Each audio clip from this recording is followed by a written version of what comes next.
Hi everybody, and welcome to another episode of Breaking Boxes. I'm Seth, your Mild Mannered Mage, and today we have kind of a fun little episode for you. Recently I was able to visit another game shop kind of in the area. Well, it's a little bit of a drive. It's about an hour away from me.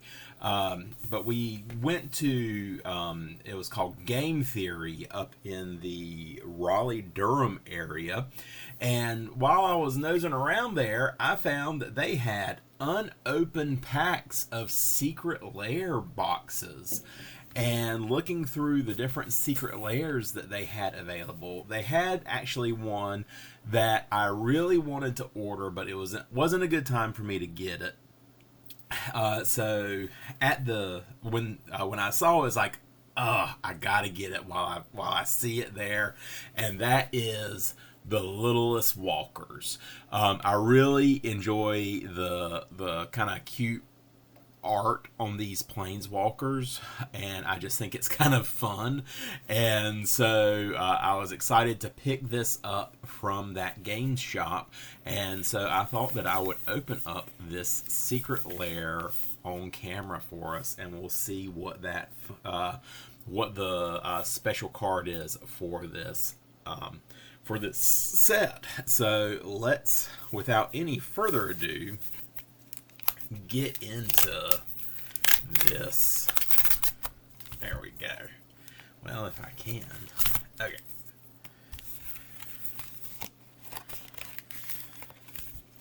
Alright, so we have a thank you for being part of Secret Lair. Thank you. Alright, you're welcome. Even though I didn't get it from the Wizards.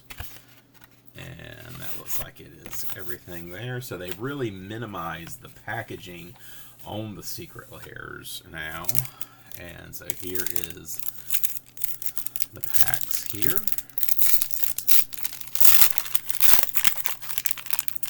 And we'll get this all open. Alright, and here we go. And first up, we have Karn, the Scion of Urza, and this is a 4 colorless legendary planeswalker. Comes in with 5 loyalty, +1, reveal the top 2 cards of your library. An opponent chooses one of them, put that card into your hand and exile the other with a silver counter on it.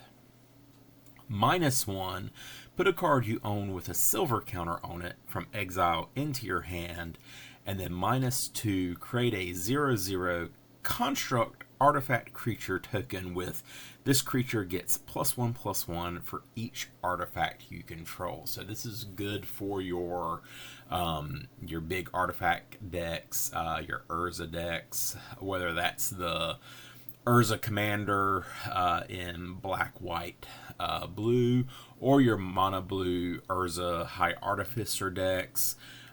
This is really good because the +1, you're guaranteed a card into your hand.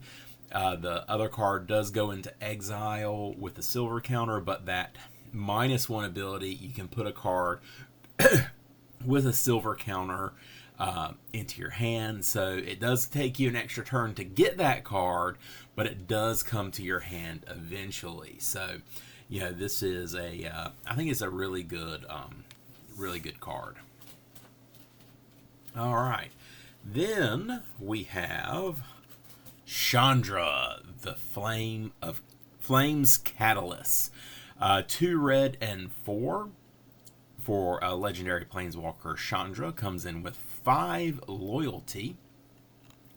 +1 on her loyalty, she deals 3 damage to each opponent. -2, you may cast target instant red or sorcery card from your graveyard. If that spell would be put into your graveyard, exile it instead, so letting you bounce back some spells from your graveyard. And then -8, discard your hand, then draw 7 until your end of turn. You may cast spells from your hand without paying their mana cost, so letting you will into a new hand and then cast things for free. Now, Chandra is one of my favorite planeswalkers right now. I do have a Prosper Tomebound deck that is pretty much Tribal Chandra as well. I don't have this Chandra in there because she doesn't have a exile effect, but this is really good, especially with that will effect and then being able to cast cards without paying their mana cost.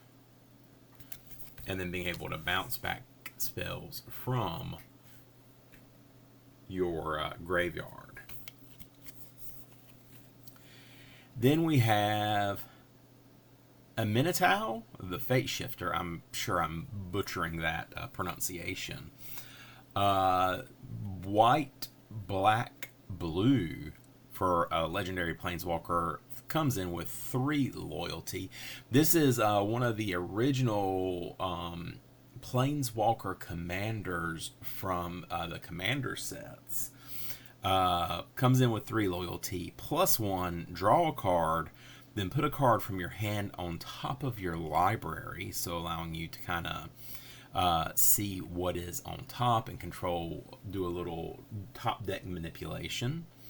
-1, exile another target permanent you control, then return it to the battlefield under your control. So balancing things so you get those re-enter effects. And then -6, choose left or right. Each player gains control of all non-land permanents other than Minotaur, the Fate Shifter, controlled by the next player in the chosen direction, and she can be your commander. So that -6 ability is really can really screw up some players. You do have to go 3 turns to get that if you're not doing the -1 ability, but that top deck manipulation is really good. All right, so that's 3 of them. Then we have Daretti, Ingenious Iconoclast. Now, Daretti was originally mono red and was a mono red commander when they did the original monocolor commanders. So he is Rakdos now. Let's see, he comes in with 3 loyalty. +1, create a 1/1 colorless construct artifact creature token with Defender. -1, you may sacrifice an artifact. If you do, destroy target artifact or creature. Excuse me. And then -6, choose target artifact or creature in a graveyard. Create 3 tokens. Oh, excuse me. -6, choose target artifact card in a graveyard or artifact on the battlefield. Create 3 tokens that are copies of it. Okay. So if you've got like a really good big creature that is an artifact, you can make several copies of that creature. So it gives you some good defenders, or gives you some good blockers, or getting some good ETBs. Yeah, make you a couple of copies of Blightsteel just to be able to kind of try to end the game. So there you go. And then I'm going to just do kind of a sneaky, because I think the last one is our secret card. So I'll flip that over while we talk about Venser the Sojourner. Now, poor Venser. In Magic lore, Venser is gone. He is with the Phyrexians right now, but his Planeswalker is pretty nuts. White, blue, and 3 for Venser Planeswalker. Comes in 3 loyalty, +2, exile target permanent you own, return it to the battlefield under your control at the beginning of the next end step. -1, creatures can't be blocked this turn. And then -8, you get an emblem with whenever you cast a spell, exile target permanent. So this is a particularly nasty Planeswalker. Just that blink ability on the +2. When I first got into Magic and I have a Venser Planeswalker, I stuck it in my Reaper King deck and would blink I would blink one of my my scarecrows just to help double up on the destruction with Reaper King on the field. So I would play a scarecrow, blink a scarecrow, try to have a Panharmonicon on the battlefield so that I could double up. So with those blink abilities, you can do a lot of crazy things. And then if you can get off that -8 just to start exiling permanents and get them off the battlefield, it can be crazy. And then even that -1, creatures can't be blocked this turn, that could be a game ender right there. Hold this, and if you're just down to your last opponent and you've got lethal on board, play this -1, creatures can't be blocked, and then that's a wrap for your game. And then finally, let's take a look at this last card and see what it is. I think this is our special card, and it is, not what I was expecting, but it is a Mesmeric Sliver. I thought it was going to be the Nicobolus Planeswalker in the cute chibi art, but I was incorrect. So Mesmeric Sliver, beautiful art, nice foiling on this. Blue and 3. All slivers have, when this permanent enters the battlefield, you may Fate Seal 1. So what the heck is Fate Seal? I don't even know. Let me see if I can find out while I'm recording. What is Fate Seal? What does Fate Seal mean in Magic? Fate Seal means to look at the top number of cards of an opponent's library, then put any number of them on the bottom of that library in any order, and the rest on top of that library in any order. Okay, so when this permanent enters the battlefield, you may Fate Seal 1. So you can look at the top card of an opponent's library, just an opponent or each opponent. Let me double check. Of an opponent's library, look at the top card, and then you can choose to keep it on top or put it on the bottom. So basically, you're scrying an opponent's library for them, but they don't get to see it. So just a way for you to kind of move through their deck for them, and like, if they've got a really good card on top, guess what? Now it's on bottom. All right, and that is it. That is this little box of the Littlest Planeswalkers. What is your favorite one of this set? I have to say, for me, just for the nostalgia's sake, the Venser does it for me, just with the blink effects and the exile effects. I'm really enjoying that.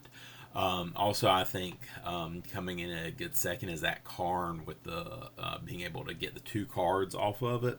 I think that'll be that's a really clutch card. So thank y'all for hanging out with me as I open this box of Secret Lair. And as a thank you, here